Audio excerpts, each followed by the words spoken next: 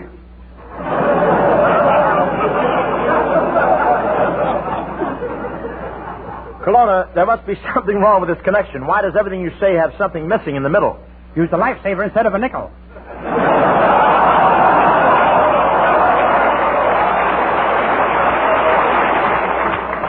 Kelowna, what did you call for, anyhow? Well, I wanted to know whether you'd like some nice fresh lobster for dinner. Well, are you sure it's fresh? Fresh. This lobster walks over, sits down on a piece of lettuce in front of you, and commits harry-carry.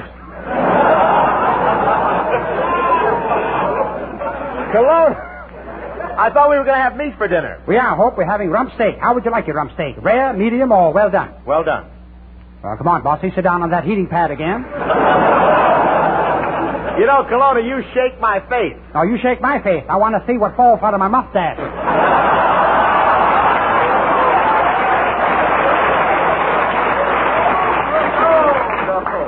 I can see right now that we're going to have a miserable dinner tonight. Oh, don't be silly, Hope. I just finished making a delicious soup. I put everything in the kitchen in it. What a great soup. Everything in the kitchen went into it. By the way, Hope, did I have a guy here helping me? Of course you had a guy there helping you. Well, I'll strain the soup and call you back.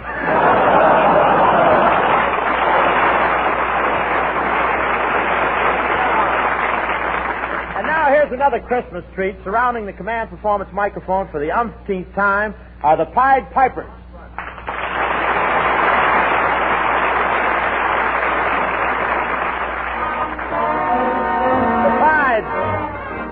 Embracing with you with all 8 lungs going at once.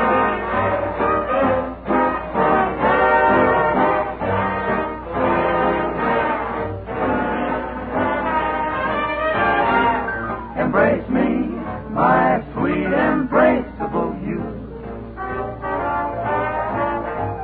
Embrace me, my irreplaceable you.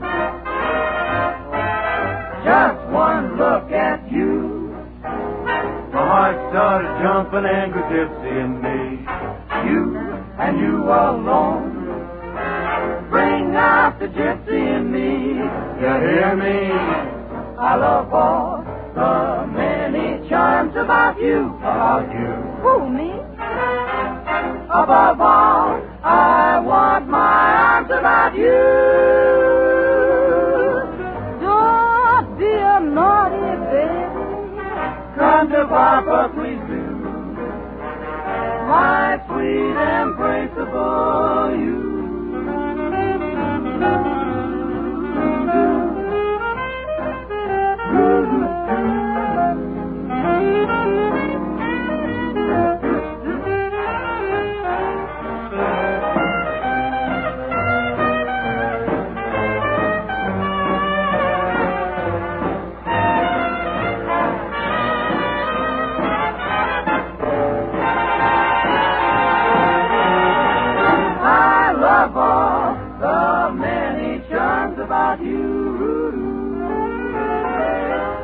Above all, I want my arms about you. Don't drag me, don't be a breakdown, Mama. Get yourself home. My sweet embrace, love you.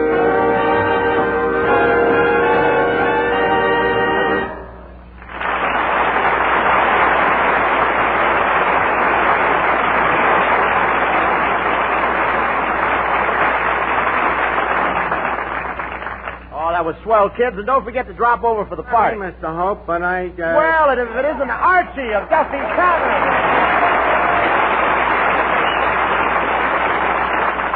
Mr. Hope, I heard you throwing a Christmas party, so I says to myself, Archie, why don't you help Hope out and get him some talent? And not just plain first-rate talent, you know. Better than that? Second rate. So you want to get me some entertainment for my party, eh, Archie? Yeah, for an allotment, of course. You know, you ain't talking to no bum. We live and learn. Yeah. Now, I can get you a certain person who is in great demand at parties. Oh, you can? Well, who is he? I can get you Bing Crosby.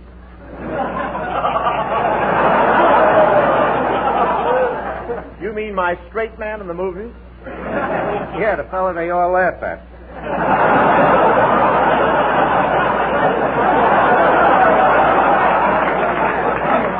The guy is a very good singer, you know. Quite a career this Crosby's had. You know, he studied for 8 years before he found out he couldn't sing, and by that time he was too famous to quit. Archie, I know that with a client like Crosby, you probably get 50% commission. So rather than see you lose it, I'll say go get Crosby. Okay, Mr. Hope, your wish is my command. Excuse me while I repair to his dressing room. Knock. Come in. Oh. My dear Archie, it's so good to see you. May I tell you it warms the cockles of this old wandering troubadour's ticker to find himself in the comforting presence of such an estimable character as yourself. Crosby, you pop out syllables like they were sons.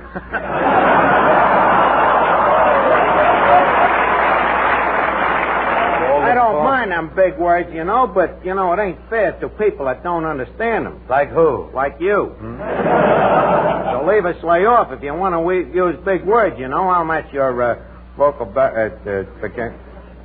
I'll match you anytime. Okay, Archie, truce. Tell me, how are things at Duffy's? Well, the place has been closed for altercation. No. Now, you mean alterations. Altercation is a fight, a brawl. Mr. Crosby, what happens at Duffy's ain't no taffy pull.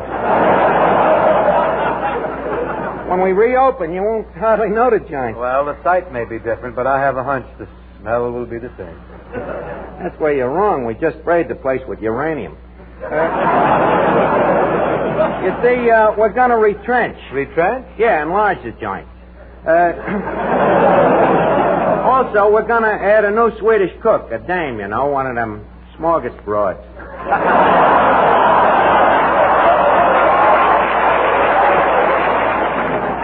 Archie, what did you come to see me about, really? Well, it's like this. Bob Hope and me was talking about how many people get by on the radio without no talent, you know, and somehow or other your name came up. I'm honored. Well, anyways, that's what started the argument. What argument? About who's better, you or Sinatra, you see. So Hope says, look, Archie, sometimes Bing ain't as good as Frankie, and sometimes Frankie is better than Bing.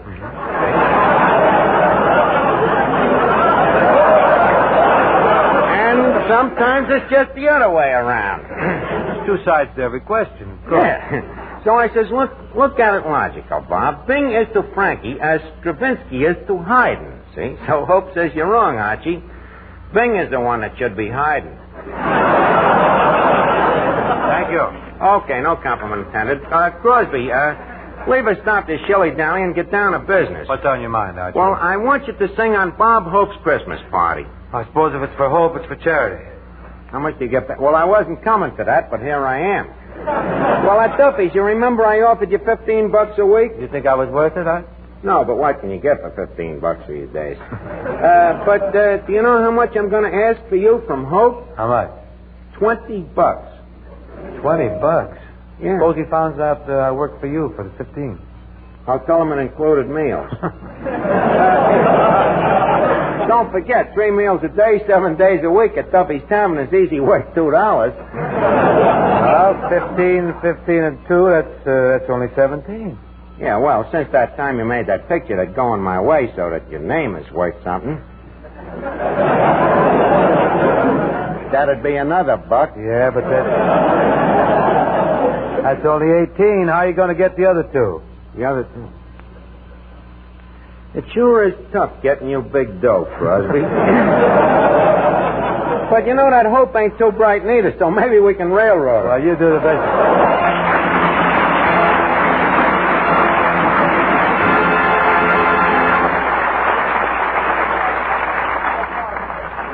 Just grand. I saw you. Say, most of you used to look forward to finding an orange in your stocking on Christmas morning, but instead of an orange today, we bring you a Florida peach, Miss Frances Langford. Right ahead.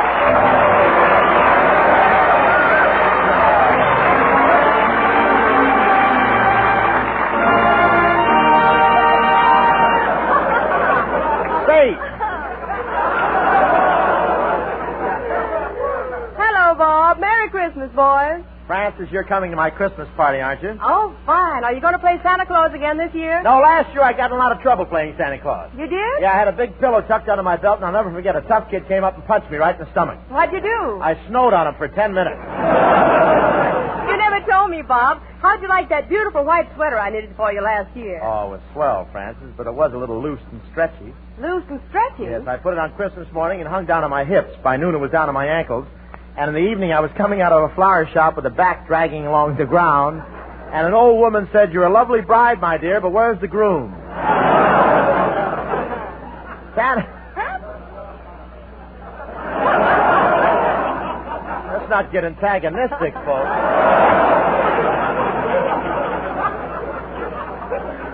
I told you we ought to break this thing up.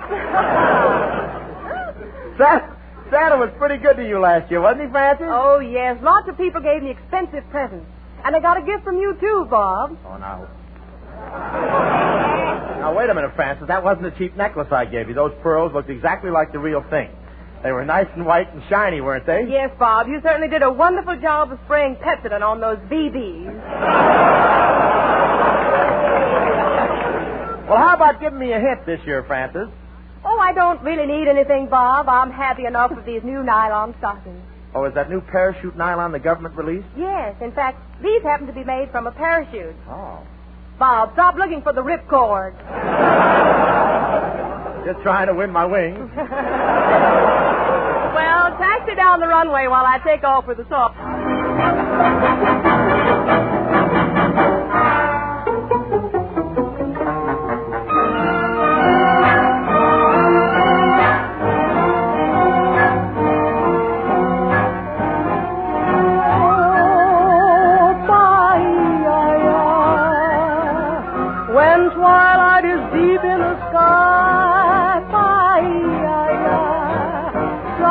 That I long to see keeps haunting my reverie, and so the loneliness deep in my heart calls to you, calls to you. I live in the memory of many dreams ago, when the stars were bright and you were mine alone. My love for you cannot die, though the oceans run dry or heavens fall from the sky. Now you're gone, Bahia. Can you hear my lonely call? Lorena, make my life complete again. I pray for the day when I'll see your smile and my heart will beat again. Oh, Bahia, when twilight is deep in the sky, Bahia, someone that I long to see keeps haunting my reverie, and so the loneliness deep in my heart calls to you, Bahia.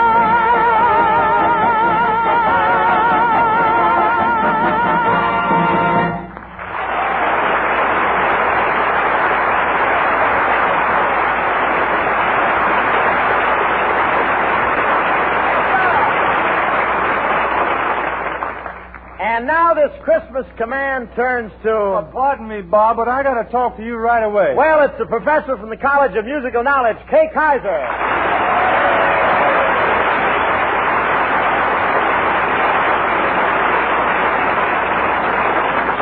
Kay, did you get the invitation to my Christmas party? Yes, Bob, and that's what I want to see you. You know, I got to get some advice. You came to me for advice? Sure, Bob. I want to get a girl to take to the party, and I don't know where to get one. Okay, just follow a pair of slacks down Hollywood Boulevard. Oh, but Bob, men and women both wear slacks. How am I going to tell them apart? Oh, you'll think of something.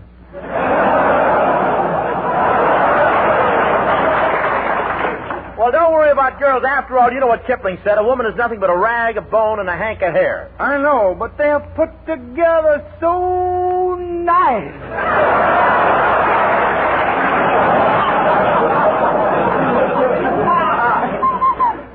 Honest, Bob, I've tried everything. I just can't get a girl. Well, Kay, maybe the trouble with you is you're too skinny. Me? Skinny? Well, Ed, you know I weigh 125 pounds. Really? What do you weigh stripped? I don't know. I'm bashful. All right, Kay, I'll find a girl for you. Let me see my little black book. Pamela Jones. Great in the picture show, but demands load seats.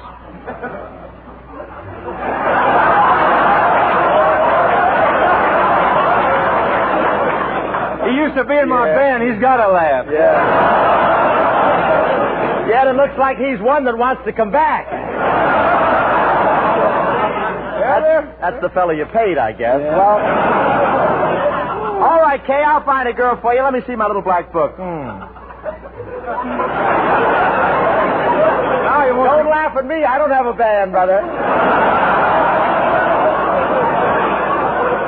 Peggy Stafford, trained in Griffith Park. Oh, here's the one for you.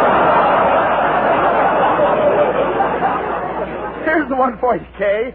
A very refined and charming girl. You know, Boston family, high society. Oh, no use calling. Why not? This is Friday. She wrestles tonight.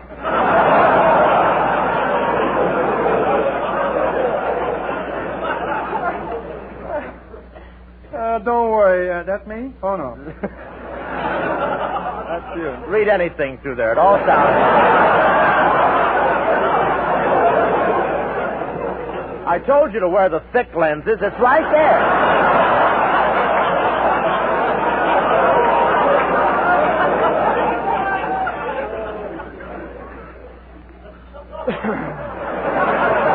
This is for this Christmas, you know.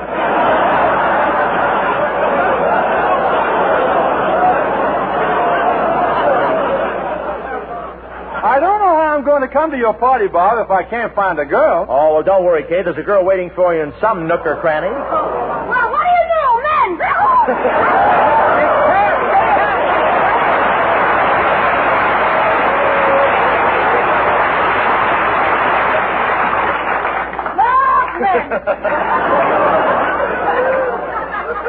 Well, there's one from the cranny.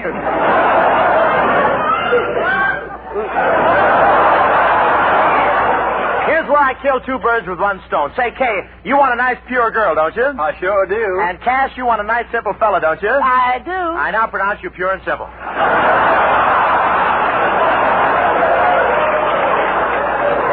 Oh, well, maybe we can still have fun. After all, beauty is only skin deep. Yeah. Who pailed you?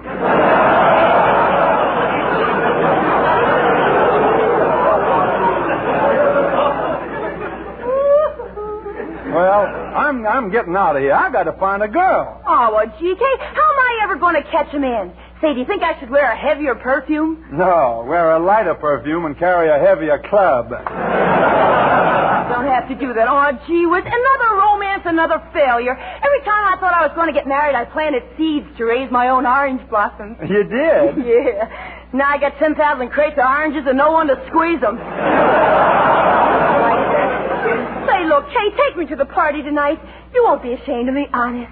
Look, I'll be all dressed up and wearing my low-cut gown with no back and no sleeves and no straps. A gown with no straps, no sleeves, no back? Oh, pray tell me, miss, what holds it up? The law of gravity? No. Laws of California.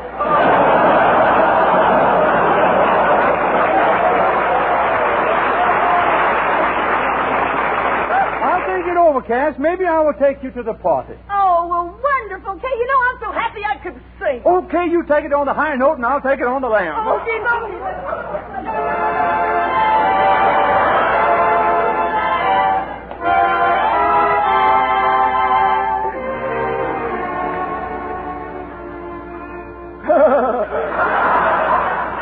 I realize that a beauty prize is something I never will pay. I'm quite aware neither pills nor prayer can rectify nature's mistake. I guess I'm an also-ran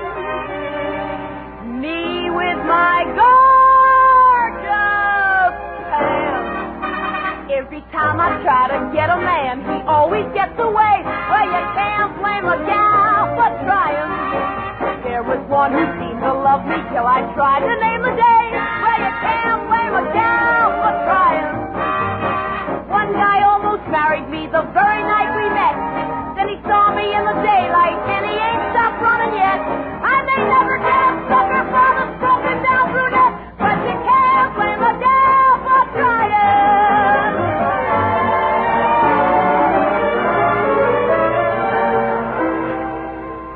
Just the other day, in a small cafe, oh, what happened to me? He was standing there at the bar, in his hand a big black cigar. He was swinging, but not on a star. That guy was drinking like a fish. He looked kind of shy. I saw in his eye a gleam he could not conceal. He said, have a drink. Then I gave him a wink and answered, it's a deal. Down went the bourbon, down went the soda, boy, I was feeling gay. Then he put his arms around me, and I said, take your hands away. Then his wife walked through the door, coming my way. That dame looked like 6'4", coming my way.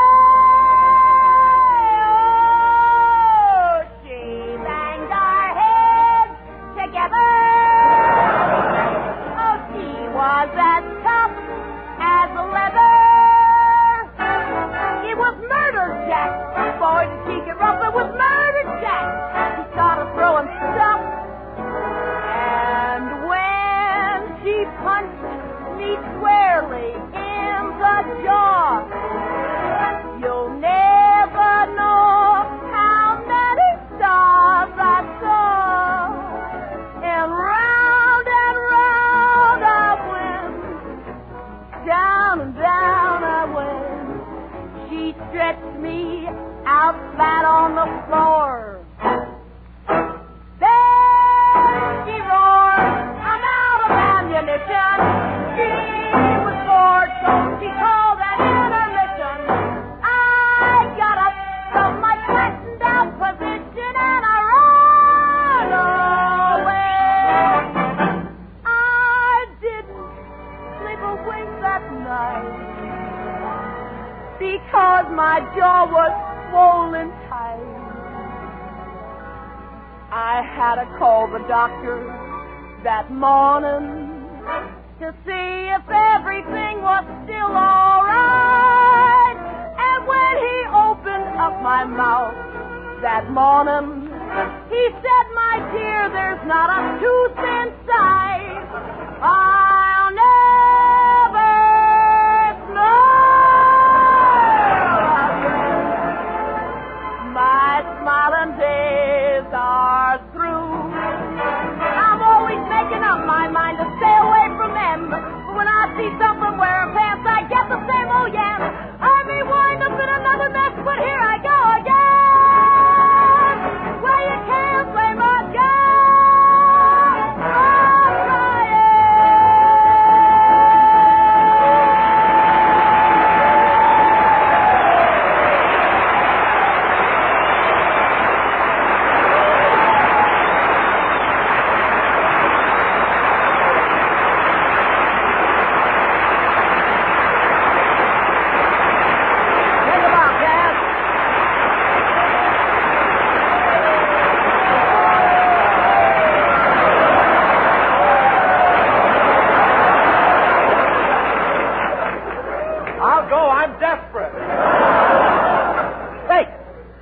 For all you men in the armed forces who happen to be 13-year-old girls, we bring you your one and only singing favorite, the first atom ever split, Frank Sinatra. Right?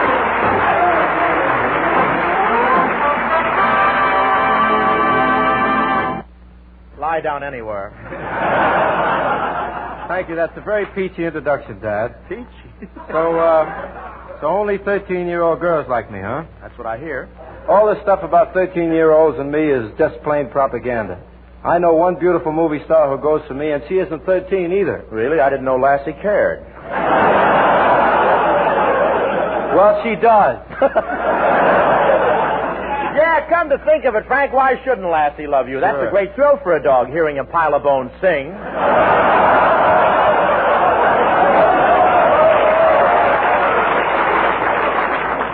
You been talking to Crosby lately, boy?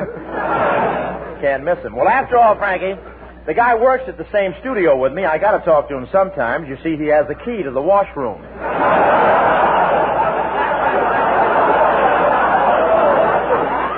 I thought Crosby was behind all this. Why does he insult me that way? Why, I wouldn't hurt a fly. Not even if you sat on one. Honest, Bob, I don't know why Bing should treat me like this. Why, I've never said anything but the nicest things about that fat old gentleman.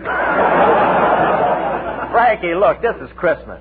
The time of goodwill and brotherly love. You shouldn't call Bing a fat old gentleman. Well, he's fat, isn't he? Yes. He's old, isn't he?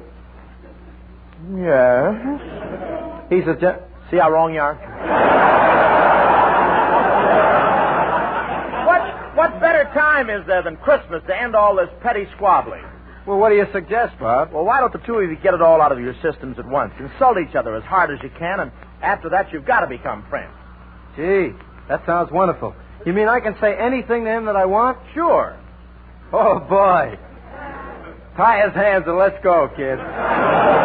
Okay, I'll be the referee, and the guy who scores the most points gets the decision. Hey, Bing, step over here, will you? What are you two guys cooking up? As if I didn't know it was me. Well, Bing, the time has come to stop these silly arguments between you and Sinatra, so we're going to let you insult each other all you please one last time. Are you ready to rip into him, boy? I have been for years. Good, we'll get started. Ladies and gentlemen, we now present the battle of the century, a fight to the finish between no hair and no anything.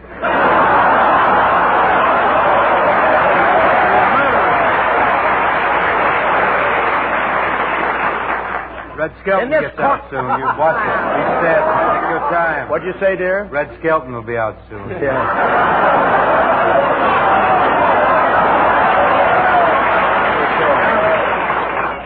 I hope when he gets out, you get some civilian clothes, too. You're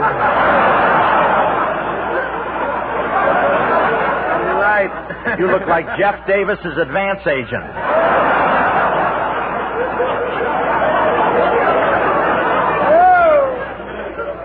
A millionaire dressed like a bum. Go ahead, let's start. Yes. He's a bum dressed like a millionaire.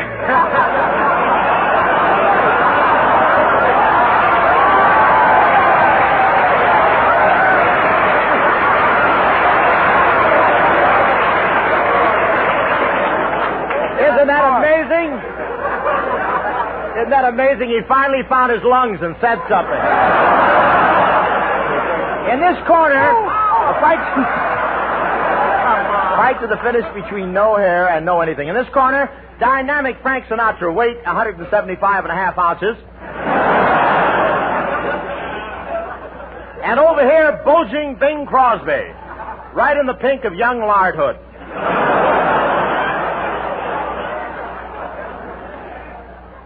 Okay. Come out swinging. You're first, Sinatra. Call Crosby something. Well, Come on. Call him something. well, gee, there's so much to choose from. Can I call him anything? Sure, anything. Anything at all? That's right, sure. Call him the worst thing you can think of. Okay. Bing, you're a Bob Hope. That's what you Oh, I'll never be able to top that. Never in the world. This is a fine fight. Everybody hits the referee here tonight. Okay, White Drawers, it's your turn.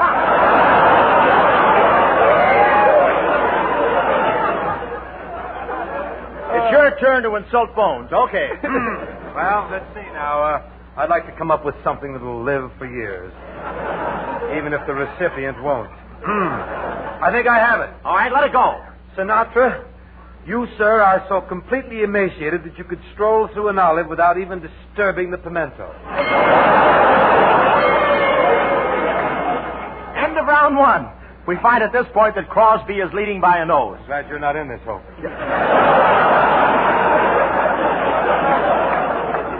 Lay off my shiv, bub. Okay, round two coming up. You take it first, Cabbage Head. Okay, here I go. Oh, I'm sorry. Pardon me. After you, sir. No, I think he meant you, sir. Well, who did you mean, Hope? Oh, I think I should have been more specific. I meant the Cabbage Head with the hair. See? I told you he meant me, kid. I should have known. You've got the right complexion for it, too. Just right. Well, don't stand there, Frank. You're not going to let him get away with calling you names, are you? You bet your life I'm not. Well, go ahead. Answer him back. Well, you're darn right I will, hey. Sticks and stones can break my bones, and so can soft-boiled eggs. So there.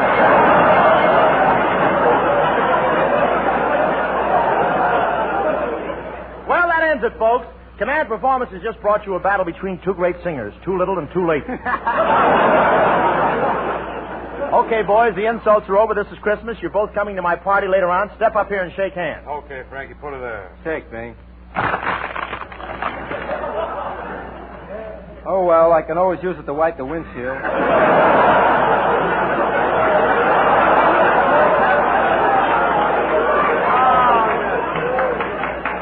Just wrap it around the microphone, Frankie. You got to sing now. Yeah, Frankie, what are you going to sing that I couldn't do half as well? Just for me, what are you going to sing? I'd like to sing anything for you, Bing. Oh, you're so sweet.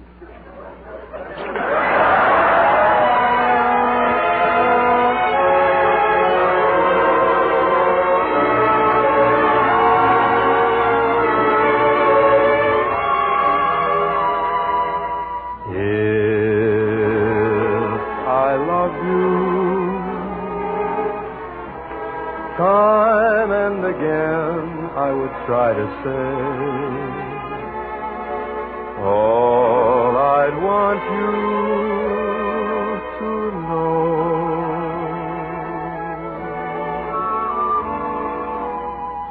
If I loved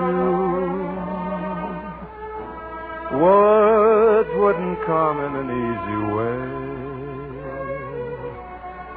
Round in circles I go.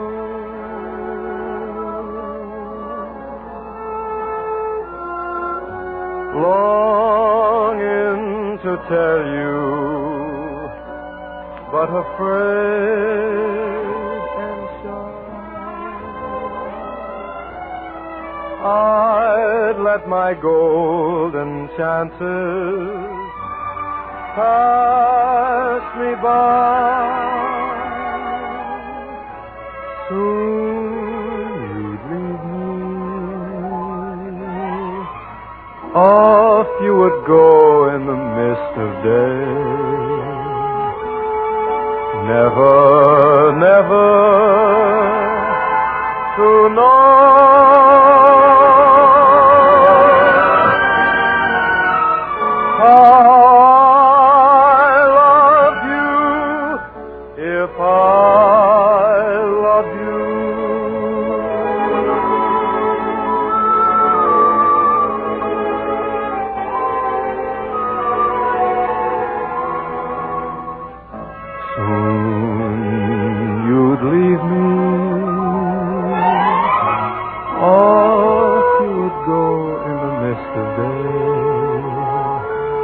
Never, never to know.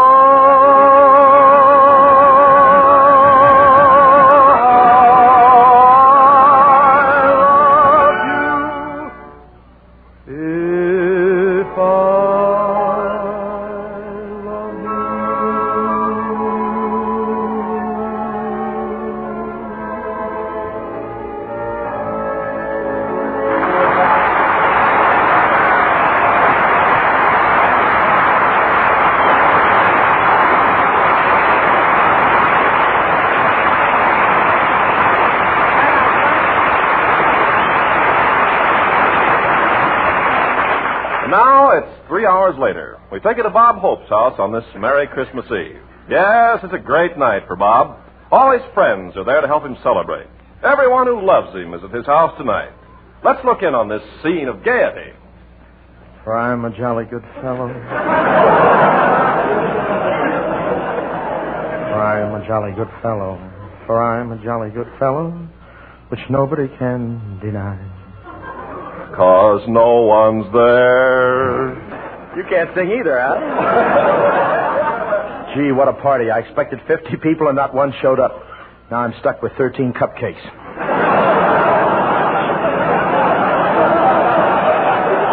Gee, if only someone would show up. Anyone at all. Hey, maybe it's Hedy Lamarr. Maybe it's Ann Sheridan. Maybe it's Rita Hayworth. Whoever you are, come in and get kissed. I hope my mustache won't tickle. Well, who are you? Me, I'm a current Major Cap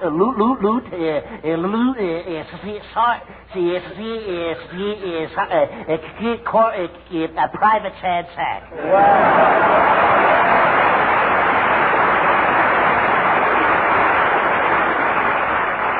Oh, a soldier, huh? How'd you happen to drop in tonight? Well, you've always been my favorite movie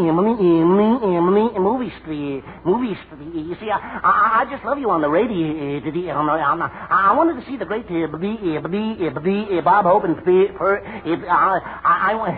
it was too far to the nearest restroom.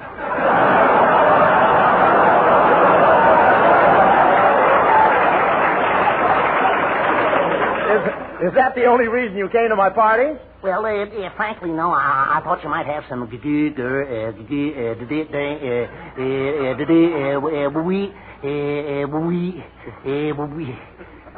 civilian wax. Oh, shame on you, Sack. Is that all you like to do, chase women? Oh, no. There's something I like much better than chasing women. What's that? Catching them. Well, Sack, I hate to disappoint you, but there are no girls here at my party tonight. In fact, there are no men either. Oh, just our type, huh? Yeah, that's...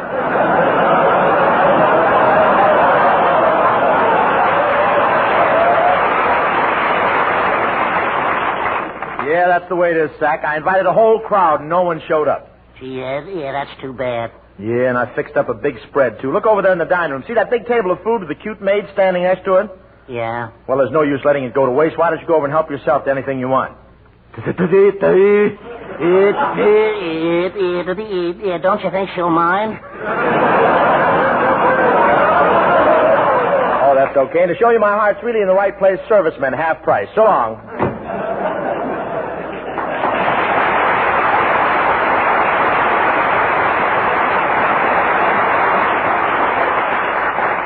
Well, 11:30. Looks like no one's coming. I'm sure they could find the house unless my neon sign went out. The one that says guided tours through the home of the world's #1 comedian. Men $1, children 50 cents. Women, I'm sure we can come to terms. Gee, what a letdown. Oh, well, I'll stretch out on the couch for a few minutes and take it easy. Boy, this is comfortable.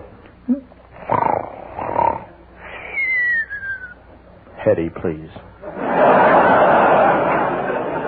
Don't, Hetty, not in public. Hetty, stop. It's not nice to bite your nails.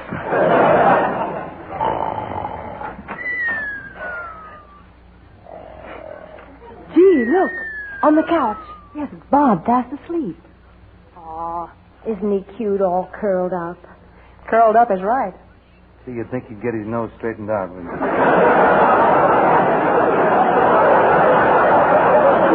And I gotta be sleeping. So that's what Bob looks like when he's asleep. Yeah, ghastly, isn't it? Oh, I don't know. He's kind of nice looking.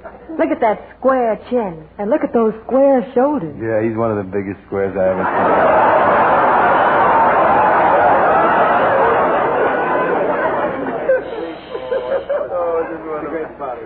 Listen, I think he's snoring. Oh, look, he's awake. Well, so you got here after all, huh? Why, sure, Bob. You didn't think we'd desert you on Christmas Eve, did you? Well, no, sir. We simply had to come here tonight because our widow dream man is here. Well, now you're talking. And we all want to give our dream man a kiss. This gets better and better. Keep moving. And we just want to love him to death. One at a time, girls. Say, we're not going to wait another minute. We're going to start kissing right now. Yeah, not so fast. Emily, Merry Christmas, everybody.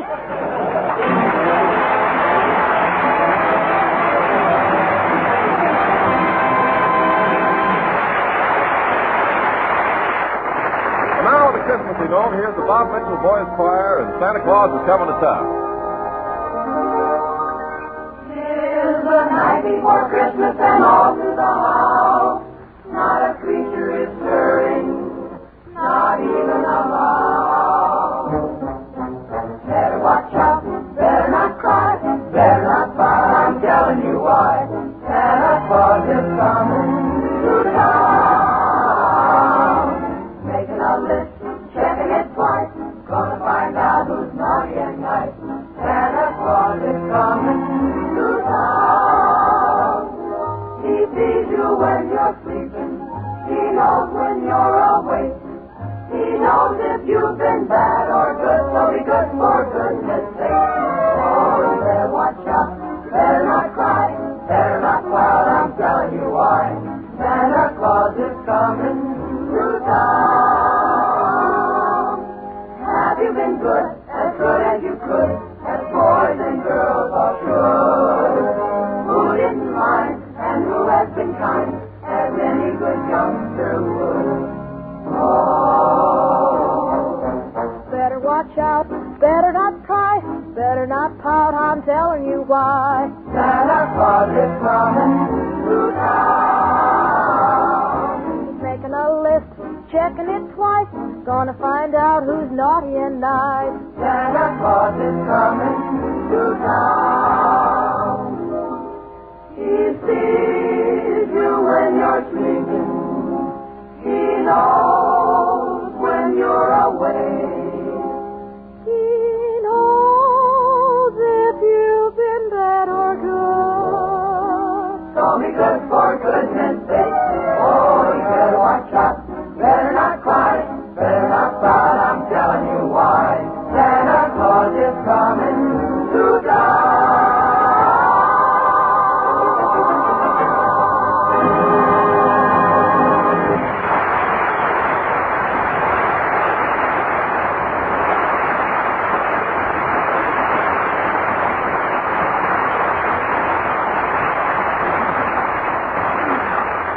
Command Performance takes you now to Washington, D.C. for a Christmas message by the Commander-in-Chief. Ladies and gentlemen, the President. Men and women of the armed forces, it is with a heart filled with gratitude that I say Merry Christmas to you who have given this nation and all nations this first Christmas of peace in so many years. We are happy today because our hymns of thanksgiving are not mocked by the sound of gunfire. We are happy because we know that you are safe and will return to us when your duty ends. We are grateful that such Americans as you are representing the United States of America and all that it means with the other nations of the world. Yes, it is indeed a Merry Christmas, and the gift of peace that you have given to your country is and shall remain the most cherished of all the gifts to man. It is not possible to repay a man for the years of his youth, or for his sacrifice of health, or for the loss of his buddies. But there is one thing the American people can and will give you. It is the resolution, the determination, that the freedom you bought so dearly will never be jeopardized again, that the victory will be used to try to work out a lasting peace and a better world. Thank you, and God bless you on this Christmas. I say this not as your commander-in-chief, not as President of the United States, but as a fellow citizen who knows in his heart how much you have given to keep all men free. Thank you, Mr. President. And now it's time for a command performance tradition. You know, this is our fourth round-the-world Christmas program. Each one ended with our singing the carols, the Christmas songs we all love. But in 1941 and 2 and 3 and 4, there were silent places where our voices didn't reach. Christmas 1945 and the bright melodies of the carols go swinging down the streets of Berlin and Tokyo, too. Judy, Dinah, Ginny, Francis, Bing, and the choir joining hands with all of you overseas and on the seas to sing the great songs of peace on this, the first Christmas of peace in a long, long time.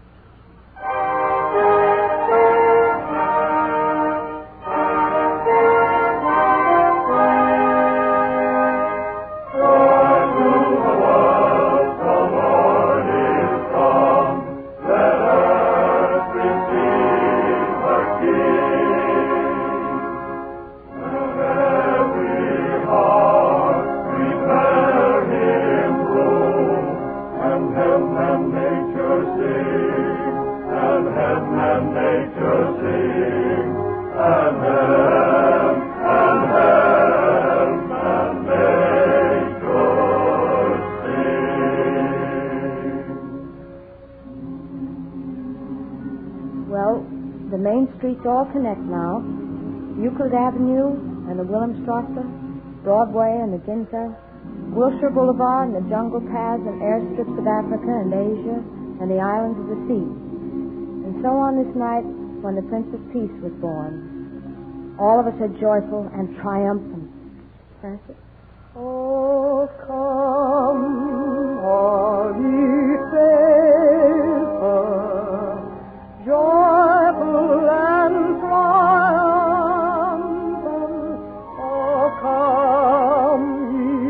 Oh, come ye to Bethlehem.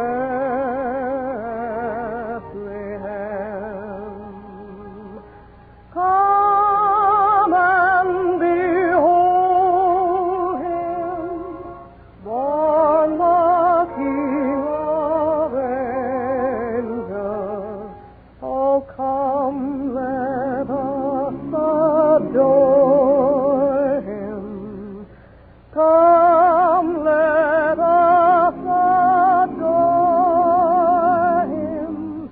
Oh, come, let us adore him. Christ the Lord.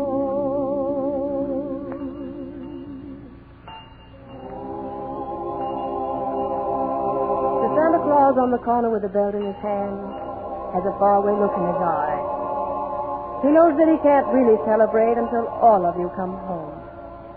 And so he rings it for you in Germany and France and Italy, for the ATC crews at dozens of airstrips, for all of you in England and India and China and Japan.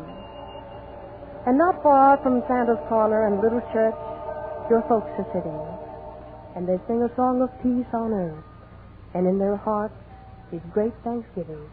Jimmy? Hark the herald angels sing, glory to the newborn King. Peace on earth and mercy mild, God and sinners reconciled. Joyful all ye nations rise, join in triumph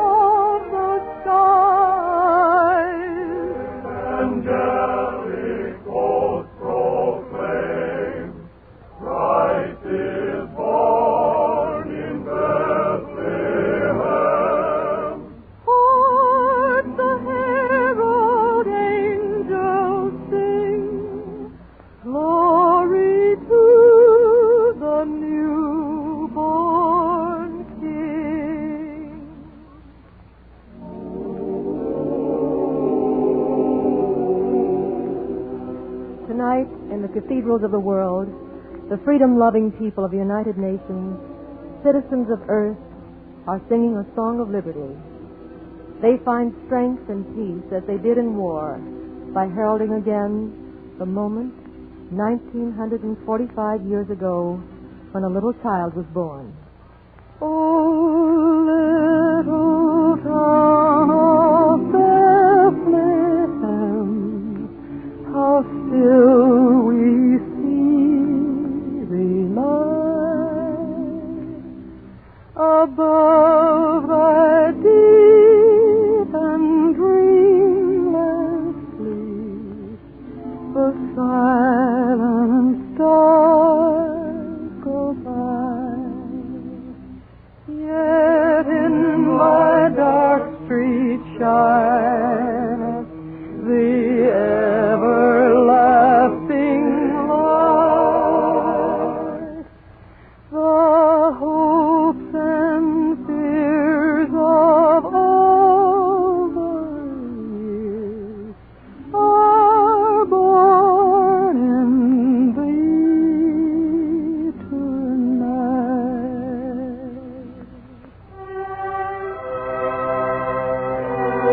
Hello, Okinawa, Australia, Guam, the Philippines. We'd like to wrap up all of home and send it to you. The crystal snow, the look on a kid's face when he sees his new sled, the trees and the wood smoke, the dime store windows, the Tom and Jerry, the smile you happen to love. It all means Christmas. Judy? It came upon a midnight clear, that glorious song of old, from angels sending near the earth to touch their harps of gold. Peace on the earth, goodwill to men, from heaven's all gracious King. The world in solemn stillness lay to hear the angels sing.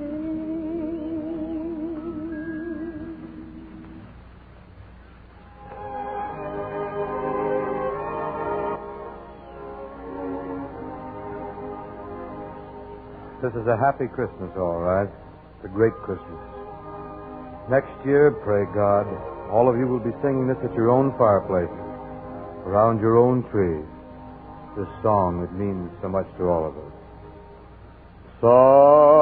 Silent night, holy night, all is calm, all is bright, round yon virgin, mother and child, holy infant, so tender and mild, sleep in heavenly peace,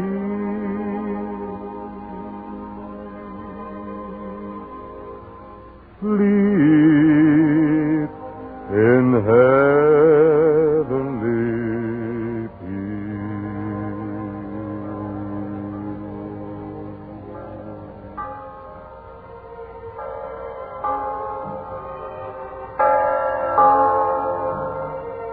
Hear that? The bells of Christmas 1945 ring out clear and free around the world to you. Listen to them.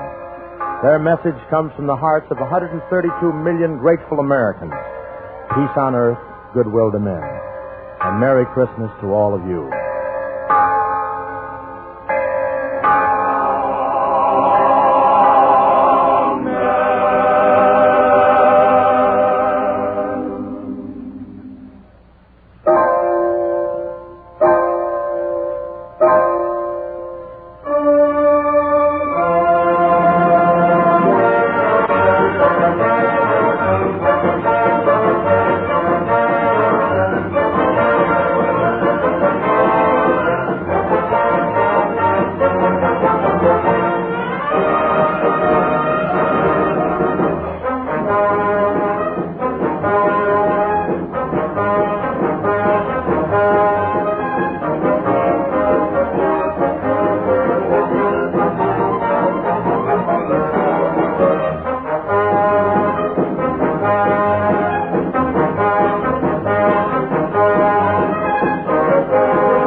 the Armed Forces Radio Service.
This is Bob Mitchell at the organ with Christmas carols for 1945.